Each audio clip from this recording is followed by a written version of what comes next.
Olá, queridos amados irmãos, graça e paz a cada um de vocês, sejam todos muito bem-vindos, sintam-se acolhidos aqui no nosso canal, onde nós temos a oportunidade de poder aprender a cada dia com a palavra de Deus. Hoje, nessa sexta-feira, dia 17 de março de 2023, estamos vivenciando a terceira semana da Quaresma, e a liturgia de hoje propõe para a nossa reflexão o Evangelho de São Marcos, lá no capítulo 12, versículos de 28b até o versículo 34, que vai nos falar o seguinte: Naquele tempo, um mestre da lei se aproximou de Jesus e perguntou: Qual é o primeiro de todos os mandamentos? Jesus respondeu: O primeiro é esse: Ouve, Israel, o Senhor nosso Deus é um só. Amarás o Senhor teu Deus de todo o teu coração, com toda a tua alma, com todo o teu entendimento e com toda a tua força. E o segundo mandamento é: amarás teu próximo como a ti mesmo. Não existe outro mandamento maior do que estes. O escriba disse a Jesus: Muito bem, mestre. Na verdade é como dissestes. Ele é o único e não existe outro além dele. Amar a Deus de todo o coração, com toda a mente e com toda a força, e amar o próximo como a si mesmo, isso supera todos os holocaustos e sacrifícios. Percebendo Jesus que o escriba tinha respondido com inteligência, disse-lhe: Tu não estás longe do reino de Deus. E ninguém mais tinha coragem de fazer-lhe perguntas. Palavra da salvação. Glória a vós, Senhor. Queridos e amados irmãos, caminhando no nosso tempo quaresmal, nós somos enriquecidos a cada dia com a palavra de Deus, que nos faz uma proposta para que nós possamos, então, a cada dia, deixar-nos iluminar pela palavra de Deus, para poder, então, compreender aquilo que Deus espera de cada um de nós. E nesse evangelho que nós acabamos de ouvir, torna-se bem claro, né? Porque um dos escribas, um dos fariseus, mestres da lei, eles então colocam à prova, queriam saber Jesus qual é o maior mandamento. Por quê? Na época de Jesus havia então ali, né, um grupo, por exemplo, dos fariseus, achava que o maior mandamento era um. E um outro grupo achava que era outro. E não havia ali então um sincronismo, né, para poder então ter, olha, em mente, ó, esse é o mandamento que vale para todas as pessoas religiosas, os grupos religiosos da época de Jesus. Então, eles querem ouvir Jesus, o que ele pensa, né, e qual seria o maior dos mandamentos. E aí então Jesus responde, né, claramente: amar a Deus sobre todas as coisas, e resumindo, com o próximo como a si mesmo, com toda a tua força, a tua mente. E aí, essa autoridade religiosa, ela então percebe que Jesus está no caminho correto, né? Porque pensa como ele também pensava. Porque se fosse um outro grupo, iria com certeza dizer: não, mas esse mandamento, ele então permite isso, aquilo, outro. E Jesus então, ele está no caminho certo, ou seja, ele é o caminho correto. E esse escriba, ele pode então perceber que Jesus, ele com certeza compreende e vive aquilo que ele prega. E assim então Jesus também do outro lado, porque se há, né, é um diálogo, todas as pessoas têm e formam suas opiniões. Ali então, esse escriba, na tradução da nossa Bíblia, fala escriba, uma outra tradução fala então mestre da lei, mas não importa, é uma autoridade religiosa, né? Um grupo religioso. Ali, aquele então religioso, ele vai então perceber que Jesus apresentou um caminho que está em coerência com ele, e ele acha isso bom, percebe então que Jesus está também no caminho correto, e do outro lado Jesus, que é Deus, percebe que ele não está longe de poder então ali alcançar a salvação. E assim então, meus queridos amados irmãos, nas mais diversas, né, tipo de religião que nós temos nos dias de hoje, crenças que nós encontramos, nós então podemos também agir da mesma forma, achar porque um grupo religioso ele pensa como nós, que eles estão no caminho certo, tudo, e ótimo, glória a Deus por isso, né?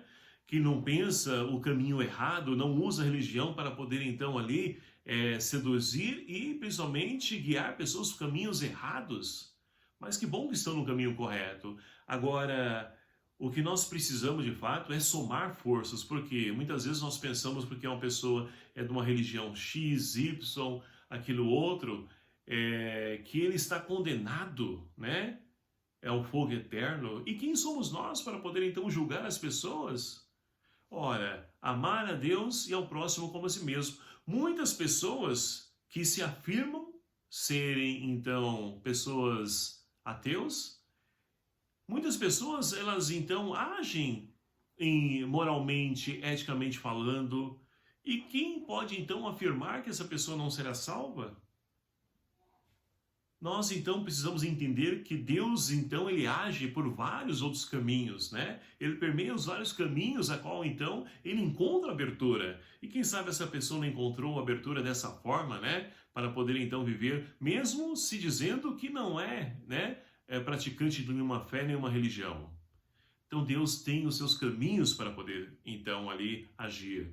E nós precisamos confiar, acreditar, porque o Senhor nos convida, e a primeira leitura de hoje do livro do profeta Oséias nos fala justamente dessa realidade. Deus então convida o povo de Israel a voltar para os caminhos do Senhor. Volta, Israel. Eu não sei qual o seu nome, mas o Senhor hoje te convida, volta, Everson, volta, fulano, volta, cicrano. É um convite que Deus tem para cada um de nós, voltar enquanto é tempo. Enquanto ele então se deixa encontrar, se permite encontrar, permeando aí os vários caminhos da humanidade, Deus se faz presente, Deus age.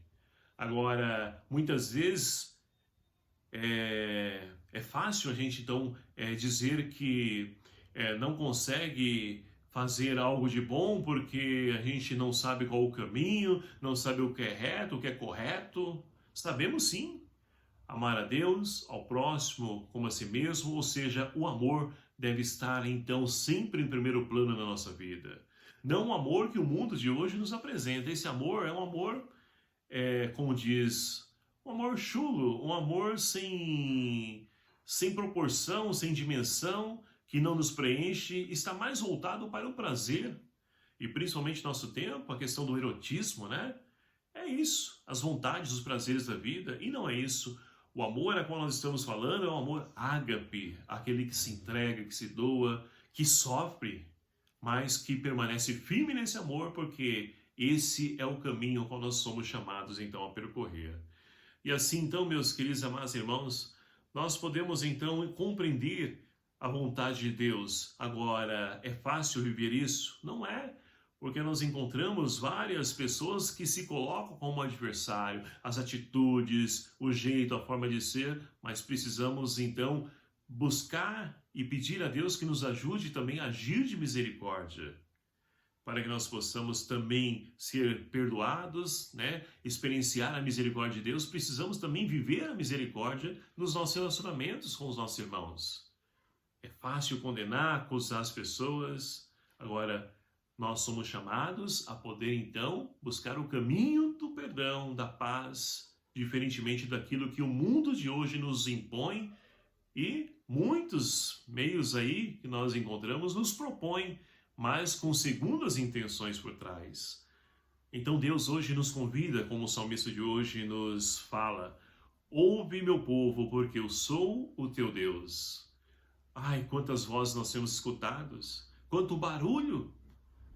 E a quaresma é um tempo de poder nos silenciar, é um tempo de parar, deixar que Deus fale aos nossos corações e que as outras vozes, barulhos, cessem por um instante, para que nós possamos nos encontrar. E nos encontrando, meus queridos amados irmãos, nós possamos também fazer e permitir que outras pessoas também encontrem o Cristo que está vivo e presente na vida de cada um de nós. Mas é preciso não somente falar, mas principalmente colocar em prática tudo aquilo que Deus espera e quer de cada um de nós. Louvado seja o nome do nosso Senhor Jesus Cristo, para sempre seja louvado. Meu querido amado irmão, muito obrigado pela sua presença, sua companhia aqui no nosso canal. E vamos então pedir a Deus que nos capacite, nos ajude a podermos viver esse grande mandamento, amar a Ele como o primeiro plano de tudo na nossa vida e aquelas pessoas que Ele coloca à nossa volta, que nós possamos também reconhecer as suas fraquezas, limitações, assim como as nossas, e vivermos também o amor que se estenda a esses nossos irmãos. O Senhor esteja convosco, Ele está no meio de nós. Por intercessão de Santo Afonso de Maria de Ligório, abençoe-vos o Deus Todo-Poderoso, Pai, Filho e o Espírito Santo. Amém. Um abraço fraterno a cada um de vocês. Até o próximo vídeo, se assim nos permitir. Espero por você.